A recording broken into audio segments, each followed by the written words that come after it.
Marv Albert back here in the Rich Eisen Show. How are you, Marv? Hey, Rich. Good. How you doing? I'm doing better for talking to you. Do you ever call college football, Marv?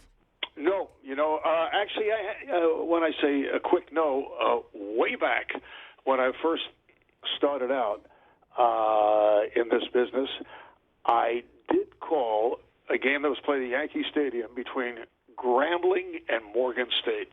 I was so happy just to be able to get on television doing a football game. And that was, I believe, that'd be it.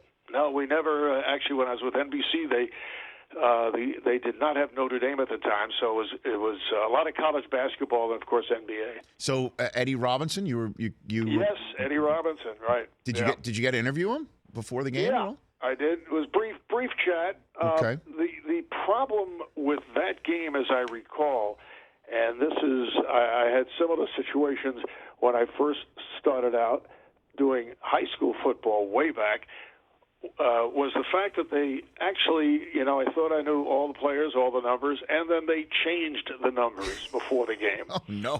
Not a good thing. Well, and nowadays, that was stuff. They would do it in high school football all the time. Yeah, well, nowadays there's like two number fives exactly. on certain teams too. And both Grambling and Morgan State had, as I recall, had such large squads that you had double. I recall triple numbers. So it was a wonderful day for the spotters, particularly.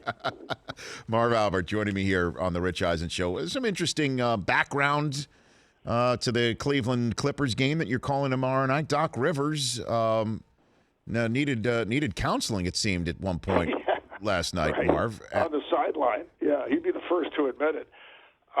It's what is most intriguing. In fact, it was a crazy night in the NBA last night. Clippers lose their third straight game after playing so well as they lost to the Nets in double overtime, although Blake Griffin sat out being rested. Cleveland gets blown out by Milwaukee.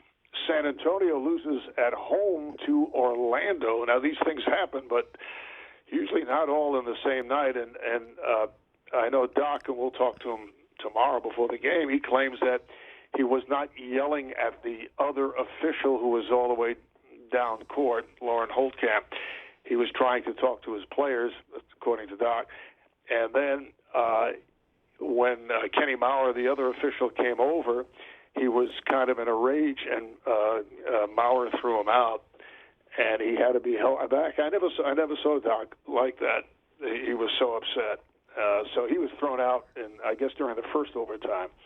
Yeah, and then in the game with the Cavs, I don't know if you saw this before at all, but J.R. Smith strolled off the court to go give a hug to Jason Terry. Yes, I read about that. And then they ran a play, and because it was 5-on-4, it was an easy hoop from Milwaukee. Have you ever seen anything like that, Marv? No, with J.R., anything's possible at any time, although he obviously had a terrific season a year ago. But both coaches, I must say, were very upset with what took place last night. Cleveland led by as many as 14 in the first quarter, and then they and this is a team that was 13-2 coming in last night, and then they played horrible against a Buck team that is in the bottom 10 offensively, and they shoot 54%. And Tyronn Lue was very upset. He felt that his team was lethargic, played with no intensity, and then he benched his starters, including LeBron, in the third quarter. They hardly played in the second half. So you have two coaches who will not be in the best of spirits tomorrow. So it'll be a fun watch with you. Well, it's good. That's the best time to talk to people. Usually, it's great because you usually get more when coaches are really unhappy, and these are two coaches who have been very successful, so they have rarely, I would think, been in this type of mood. But Marv, nobody growls at you when you go to talk to them, right? I mean, come on now. They growl at the color man, no. Usually.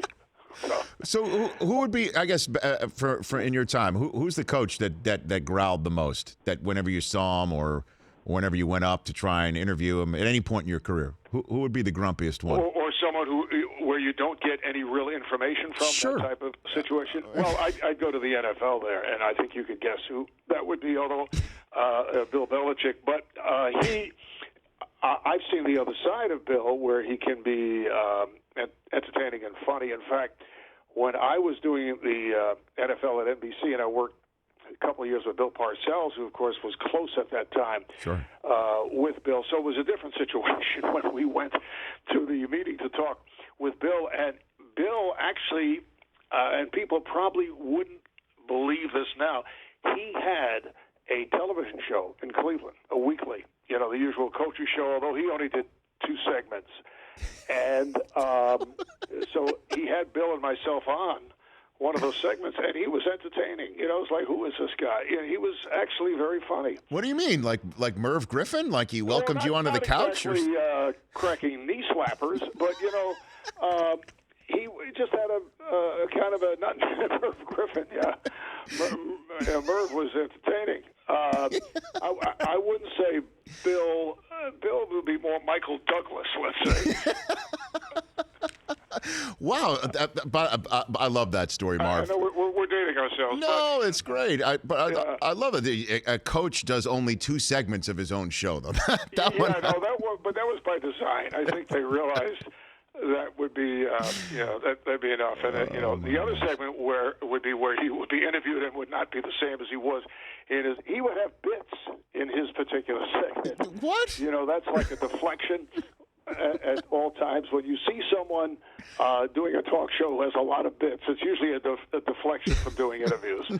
So that's basically what it was. But it was entertaining. Marv Albert. You would have enjoyed it. Yeah, I would have. I got to look for it somewhere. It's got to be out somewhere on the internet. I don't know. I have a feeling the Browns burned the tape.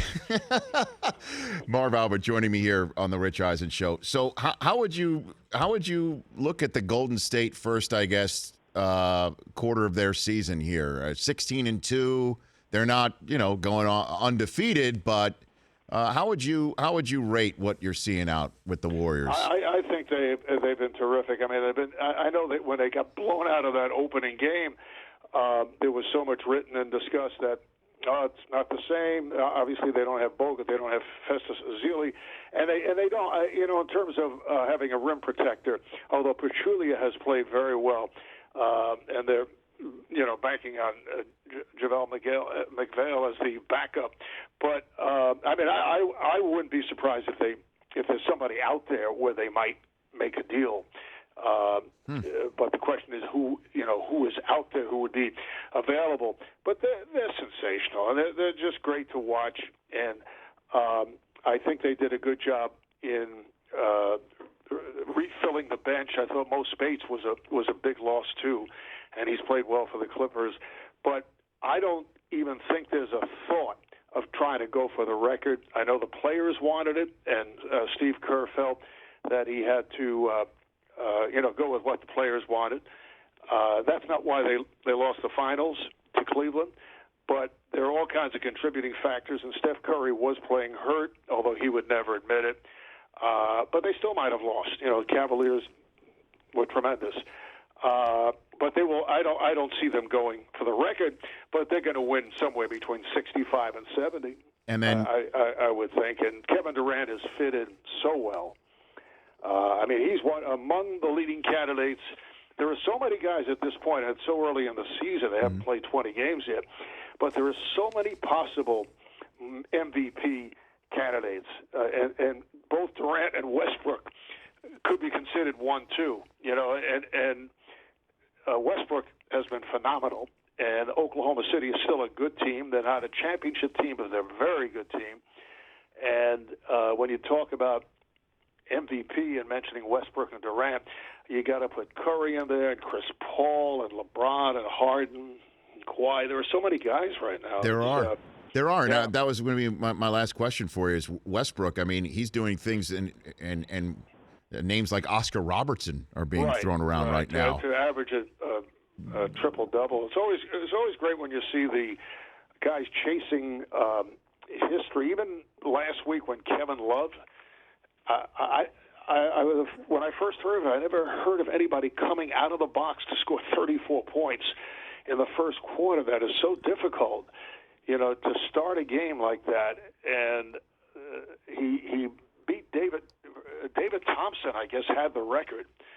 That was the day that he and George Gervin were battling for the scoring championship, and on the last day, Thompson, I think, hit 71 points, and Gervin played after him and scored 61 and won the scoring title.